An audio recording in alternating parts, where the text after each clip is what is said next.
Prank అక్క, నాకేం కాలేదు. ప్రాంక్ ఇదిగో చూడు. నిజం అనుకున్నావా? కాదు. నన్నే కంగారు పెడతావా? చూడు నేనేం చేస్తాను. రోషన్, ఆగు.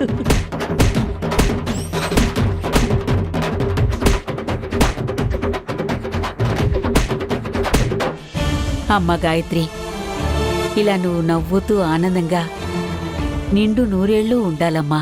భగవంతుడి దయవల్ల త్వరగా నేను మామూలు మనిషినయ్యి నీ గురించి నువ్వే నిజమైన గాయత్రివని ఎంత త్వరగా చెప్తానోనని ఆత్రంగా ఉంది. ఇలా నువ్వు నవ్వుతూ అందమైన చందమామలాగా ఇంట్లో తిరుగుతుంటే చాలు.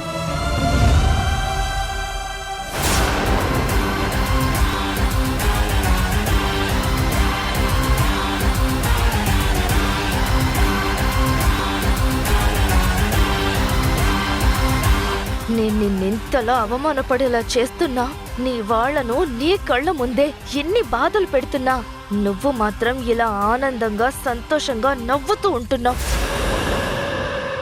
నువ్విలా నవ్వుతూ ఉండడం నేను చూడలేకపోతున్నాను. నిన్ను అనుక్షణం బాధ పెట్టాలని ఉంటుంది నాకు. నువ్విలా ఉండకూడదు. ఏం చెయ్యాలి?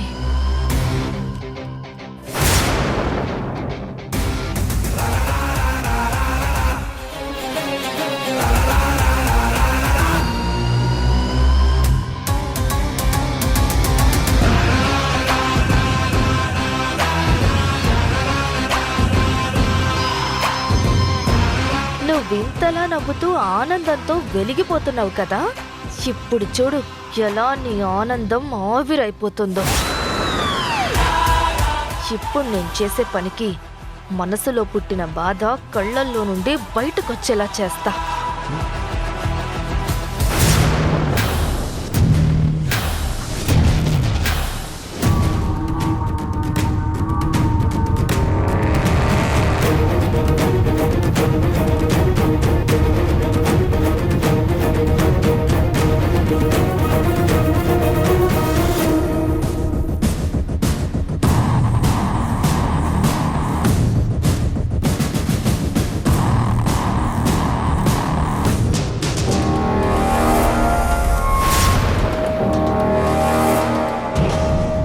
ఏంటి గాయత్రి, ఏమైనా మాట్లాడాలా?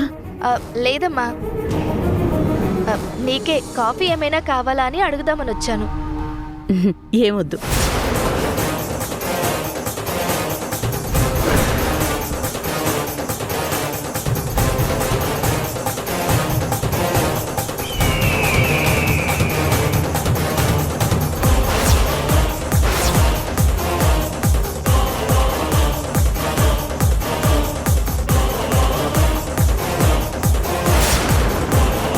ఏంటమ్మా, ఏం ఆలోచిస్తున్నావు? ఏం లేదమ్మా, వస్తాను.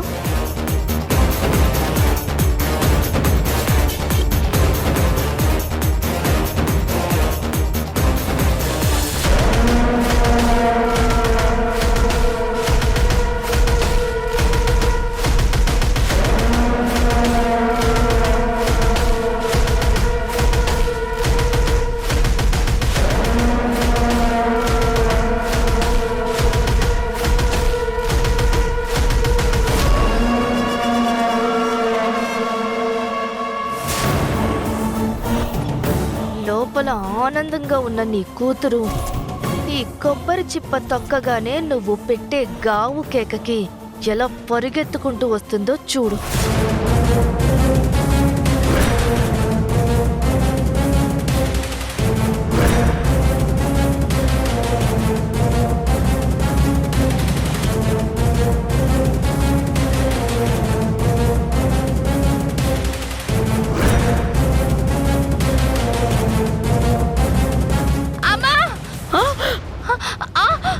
గాయత్రి, గాయత్రి, గాయత్రి,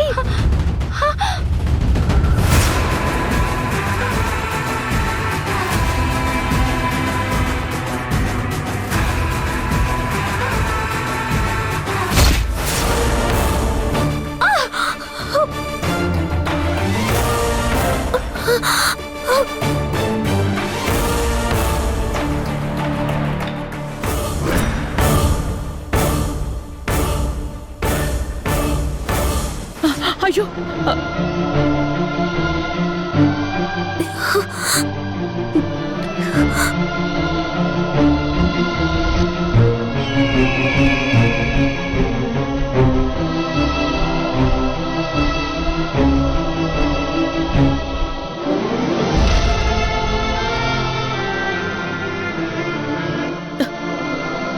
ఎందుకింత మూర్ఖంగా ప్రవర్తిస్తున్నావు? అక్కడ కొబ్బరి చిప్ప ఉందని చెప్తే సరిపోయేది కదా. ఇప్పుడు చూడు, అనవసరంగా చేతి గాయమైంది. ఛే! ఎందుకు ఇలాంటి పిచ్చి పనులు చేస్తున్నావు? వెళ్ళు, వెళ్ళి ఫస్ట్ ఎయిడ్ చేసుకోపో.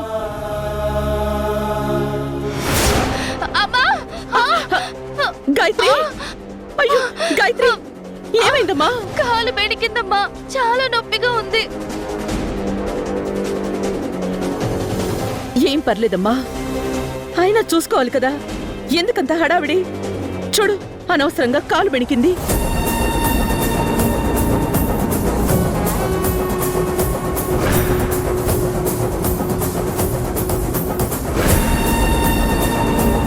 అమ్మా, చాలా నొప్పిగా ఉందమ్మా.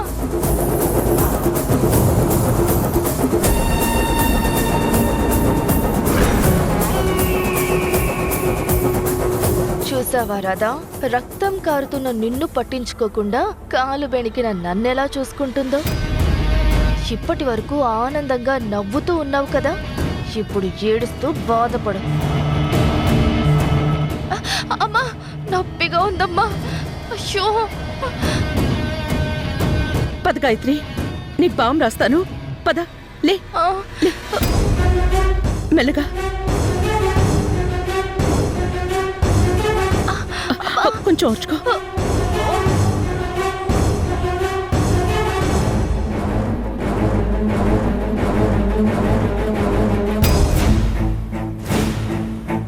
వెళ్ళి దెబ్బకి ఫస్ట్ ఎయిడ్ చేసుకోమని చెప్తుంటే ఇంకా అలా చూస్తూ నిలబడ్డావేంటి? చెప్తే వినిపించలేదా, లేక అర్థం కాలేదా? ముందు వెళ్ళి గాయానికి ఫస్ట్ ఎయిడ్ చేసుకోపో. వెళ్ళు. పద గాయత్రి.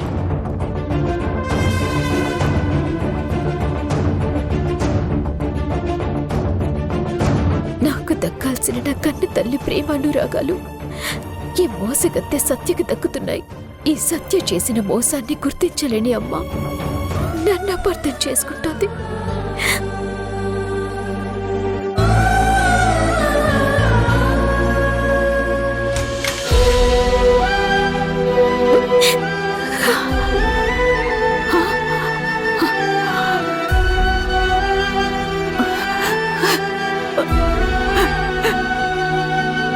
గాయత్రి, అయ్యో నా మనవరాలికి ఏమైంది? ఆ రక్తం ఏంటి?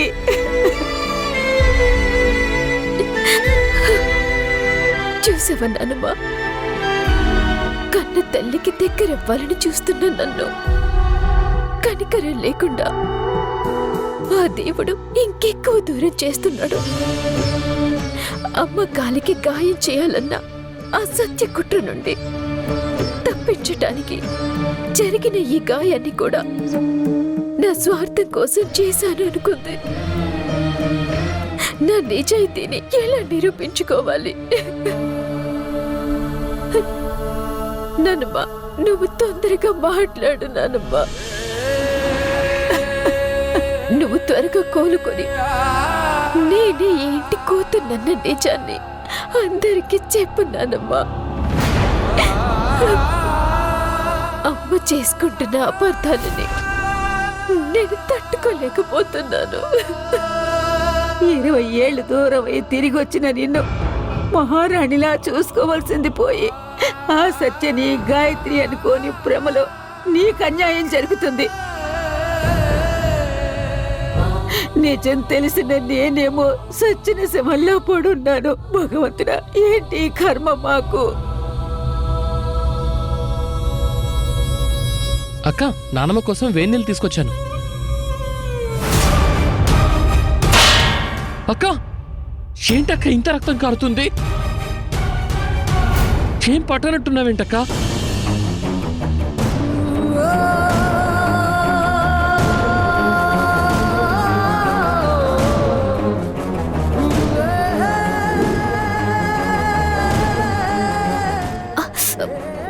ఏం కాలేదు రోషన్, చిన్న దెబ్బే కదా. ఏంటక్క చిన్న దెబ్బ? అసలే బావ ఊరెళ్ళేటప్పుడు మరీ చెప్పెళ్ళాడు. ఏదో పరధ్యానంలో ఉండి ఏదో ఒకటి చేసుకుంటుంది అని జాగ్రత్తగా చూసుకోమని చెప్పాడు. బావ చెప్పినట్టుగానే నువ్వు దెబ్బ తగిలించుకున్నావు. అయ్యో రోషన్, అంత కంగారు పడాల్సిందేమీ లేదు. చిన్న దెబ్బే అంటున్నాను కదా. దెబ్బ చిన్నదో పెద్దదో అక్క, అదంతా నాకు తెలియదు. బావ నిన్ను జాగ్రత్తగా చూసుకోమని మరీ చెప్పెళ్ళాడక్క. జాగ్రత్తగా చూసుకోవడం నా బాధ్యత. ఈ విషయం బావకు తెలిస్తే నా మీద కోపడ్డం కాదు, కొట్టినా కొడతాడక్క. ఆ విషయం నీకు తెలియదక్క.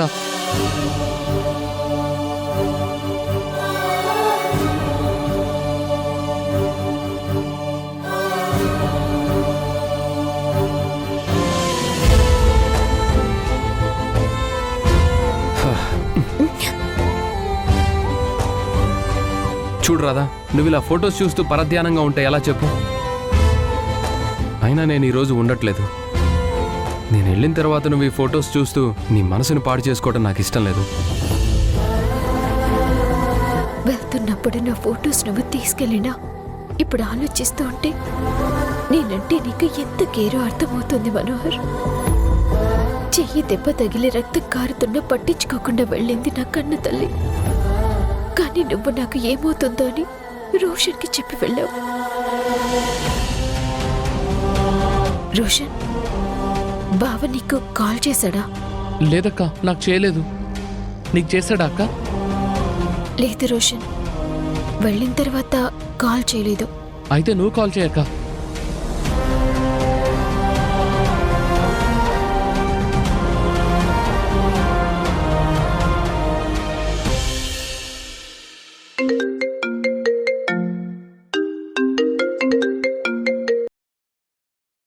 చెప్పు రోషన్.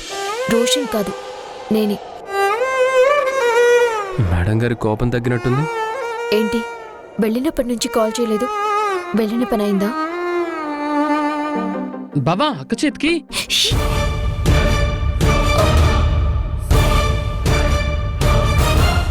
ఏంటి రోషన్ ఏదో అంటున్నాడు? ఏం లేదులే. నా ఫొటోస్ నాకు ఇవ్వకుండా నీతో పాటు తీసుకువెళ్ళావుగా, నువ్వింటికి రా, చెప్తాను నీ సంగతి. ఆ ఫొటోస్ నీ దగ్గర ఉండుంటే నువ్వు ఈ టైంకి నాకు కాల్ చేసేదానివి కాదు. వాటిని చూస్తూ ఎమోషనల్ అవుతూ బాధపడుతూ ఉండేదానివి. అందుకే వాటిని నాతో పాటే తీసుకొచ్చేసాను. అక్కడంతా బాగానే ఉంది కదా? పరధ్యానంలో ఏం చేసుకోవట్లేదు కదా? ఈ మనిషి ఎంత దూరంగా ఉన్నా మనసు మాత్రం ఇక్కడే ఉంచుతాడు. ఏం చేసుకుంటాను? ఏం లేదు. ఎప్పుడొస్తున్నావు? నీ ఎదురు చూపులు నా కోసమా లేదా ఫొటోస్ కోసం? రెండింటి కోసం కాదు. నువ్వు ఫొటోస్ తీసుకెళ్ళినందుకు రాగానే నీకు నలుగు పెట్టడానికి. సరే సరే సరే సరే, కోపం ఎందుకులే. రేపు మార్నింగ్ ఫ్లైట్కే వచ్చేస్తున్నాను. ఆఫ్టర్నూన్ కల్లా నీ ఎదురుగా ఉంటాను. సరే, జాగ్రత్త. నేను జాగ్రత్తగానే ఉంటాను. నేను వచ్చేలోపు నువ్వు జాగ్రత్తగా ఉండు. అలాగే. బాయ్. ఎందుకక్క నీకు దెబ్బ తగిలిన విషయం బావకు చెప్పలేదు? తను అక్కడికి ఇంపార్టెంట్ పని మీద వెళ్ళాడు కదా. ఇప్పుడు దెబ్బ తగిలిందని చెప్తే కంగారు పడతాడు, అందుకే చెప్పలేదు. అయినా చిన్న దెబ్బే కదా. అన్నీ బాగుంటే ఈ పాటికి నువ్వు ఈ సామ్రాజ్యానికి మహారాణివి అయ్యుండేదానివి. కానీ నా వల్ల నీకు గుర్తింపు లేకుండా పోతుంది.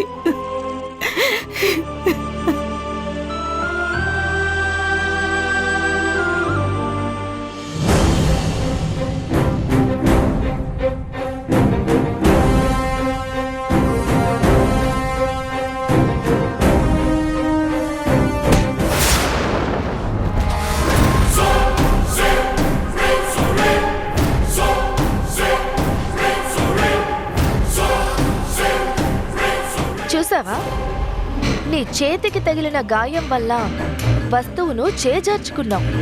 అది నేను పట్టుకున్నాను.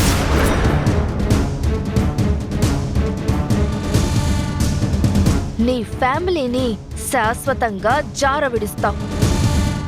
అప్పుడు నేను వాళ్ళని నా గుప్పెట్లో పెట్టుకుంటాను అని ఎంత సింబాలిక్గా ఆ దేవుడు చెప్పాడో చూసావా?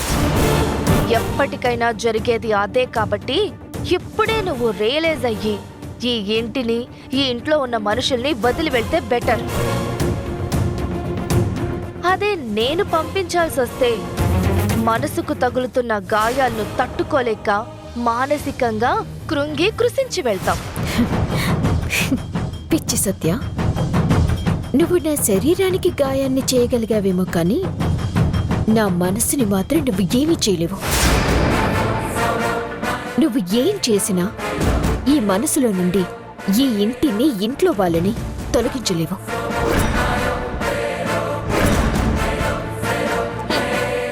నీకు ఆ మాత్రం కాన్ఫిడెన్స్ ఉండడంలో తప్పులేదులే. ఎంతైనా ది గ్రేట్ దేవకి కూతురివి కదా, అలానే ఉండాలి కూడా. ఇప్పటికైనా అర్థమైంది కదా? నాకు అర్థమైంది, కానీ నీకొక విషయం అర్థం కావడం లేదు.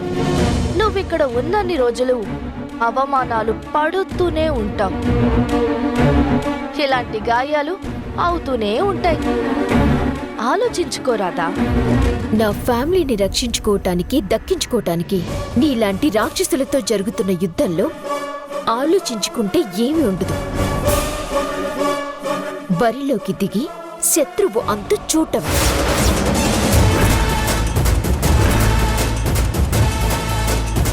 అయినా నాకు ఒక విషయం అర్థం కావడం లేదు. ఎప్పుడో చిన్నప్పుడు కనీసం ఊహ కూడా తెలియని వయసులో ఈ కుటుంబం నుంచి దూరం అయ్యావు. వీళ్ల ప్రేమానురాగాలు నీకు తెలియవు. వీళ్ళు నీకోసం ఏం చేశారో తెలియదు. పైగా ఇప్పుడు నిన్ను ఎంత ద్వేషిస్తున్నారో చూస్తున్నావు. ఇంత జరిగినా నీకెందుకు ఈ కుటుంబం అంటే అంత ప్రేమ? ఎక్కడిది అటాచ్మెంట్? ఎందుకు ఎమోషనల్ డ్రామా? అది నీలాంటి వాళ్ళకి అర్థం కాదు. అది అర్థం కావాలంటే మనసుండాలి.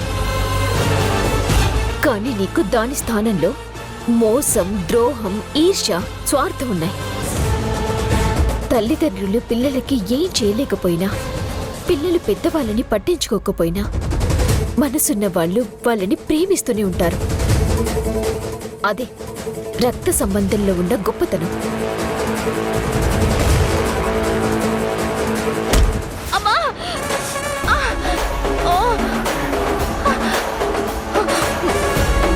చూసావా, నిన్ను కన్న తల్లి ఎవరూ నీకు తెలీదు. ఎలాంటి పరిస్థితుల్లో నిన్ను కన్నదో తెలీదు. కనీసం నీకు అమ్మ అంటే ఏంటి అన్న స్పృహ కూడా లేదు. కానీ నీకు చిన్న నొప్పి కలగ్గానే అమ్మ అనే పదం నీ నోటి ద్వారా వచ్చింది. అంటే ప్రమాదం చిన్నదైనా పెద్దదైనా మనకి ఇబ్బంది వస్తే రక్షించేది అమ్మ అని దేవుడే అలా డిజైన్ చేశాడు. ఇప్పుడు నేను నీకు చెప్పేది నీకు అర్థమవుదని నాకు తెలిసినా చెప్తున్నాను. నా శరీరానికి ఎన్ని గాయాలైనా తట్టుకుంటాను. నా మనసుని ఎంత బాధ పెట్టినా భరిస్తాను. కానీ మా అమ్మకి గాని ఈ కుటుంబానికి కానీ ఒక్కసారి ఏదైనా చెయ్యాలని చూసావో నిన్ను నిలువున తగలబెట్టిస్తాను. జాగ్రత్త.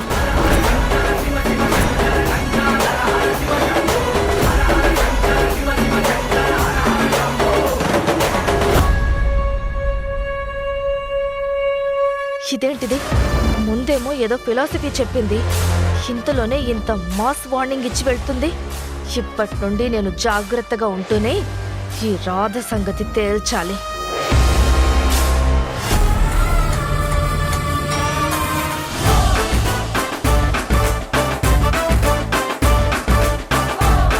నా పట్టు చీర అమ్ముకుంటావా? అది కూడా 20,000 పట్టు చీరని చీప్గా 1000 రూపాయలకి కక్కుర్తపడి అమ్మేస్తావా? వస్తాడుగా, రాని కాల్చి వాతలు పెడతాను.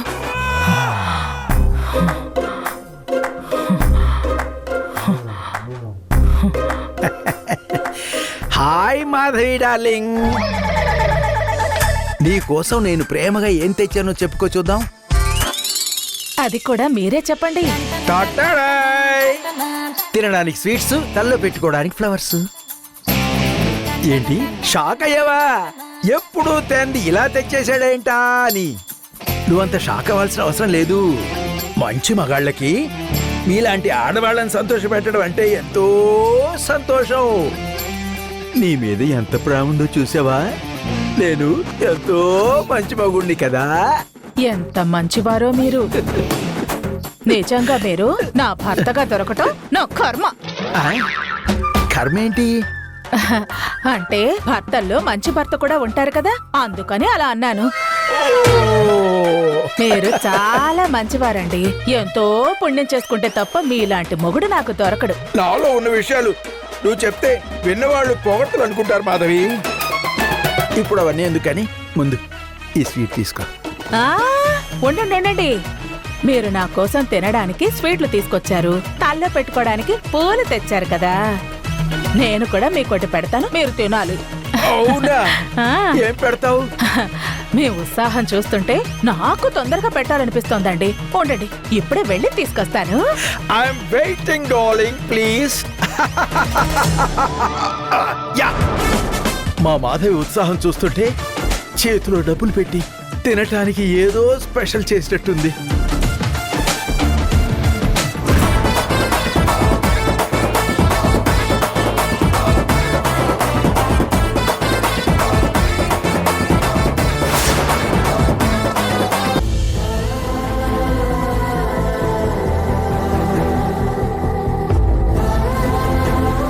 మనోహర్, నువ్వెప్పుడొచ్చావు? వచ్చే ముందు కాల్ కూడా చేయలేదు. నీకు దెబ్బ తగిలిందని తెలిస్తే నేను రాకుండా ఎలా ఉంటాను? అందుకే వచ్చాను.